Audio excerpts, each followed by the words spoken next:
कांद्याच्या प्लॉटवरती आज उभा आहोत.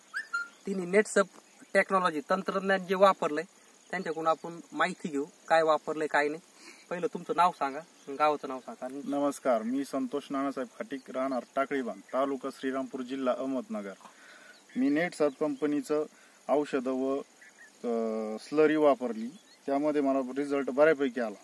म्हणजे जवळजवळ रासायनिक जे वापरतो आपण त्याच्यापेक्षा जर हे यांच्या कंपनीचे औषधं जर आपण वापरली तर रिझल्ट चांगला आहे. आणि आपला परिणामी आपला खर्च जो आहे एकरा माग म्हणा किंवा पूर्ण शेतात हा कमी होतो. आणि तुम्ही नेटसपचे काय काय प्रोडक्ट वापरले? नेटसपचं बायो 99 वापरलं, स्टीम रिच वापरलं, रॅपअप वापरलं, इंटेक वापरलं. इंटेकचे किती स्प्रे झाले? इंटेकचे 2 स्प्रे झाले. इंटेकचे 2 स्प्रे झाले. स्टीम रिचचे 2 झाले आणि रॅपअपचा 1 झालेला आहे आणि आणखी 1 बाकी आहे. आता या कांद्याला जवळजवळ 2 महिने आणि 10 दिवस झालेले आहे. पूर्ण झालेले. हो. आणि पाण्यातून काही वापरलंय का? पाण्यातून आपण ती स्लरी सोडली. एनपीके शेत किती वेळ सोडलं? ते 2दा सोडलं. 2 डोस केले. ते एनपीके शेतचे 2 डोस केले तुम्ही पाण्यातून. आणि रासायनिक खर्च तुम्ही कमी केलाय का? नाही, कमी झाला, बराचसा कमी झाला.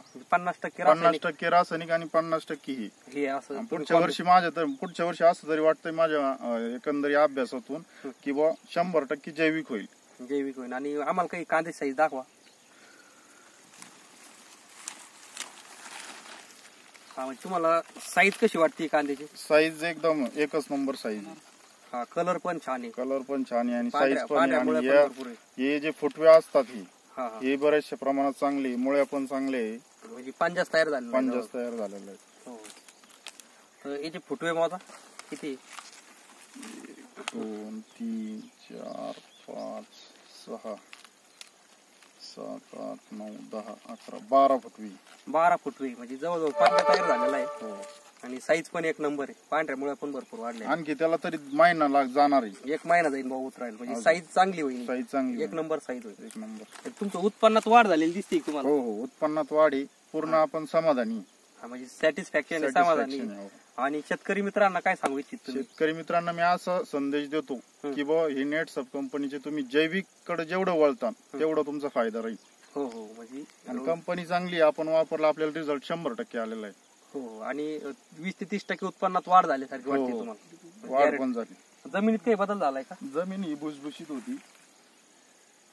म्हणजे एनपीके शेतनी जमीन भुसभुशीत होती. म्हणजे तुमची माती पण काय झालेली आहे? भुसभुशीत झालेली, मोकळी होती. म्हणजे जमिनीचा पोत पण सुधारतो. तर खाटीक पाटील, तुम्ही नेटसप कंपनीला वेळ दिल्याबद्दल धन्यवाद. नमस्कार. बोलायचं आली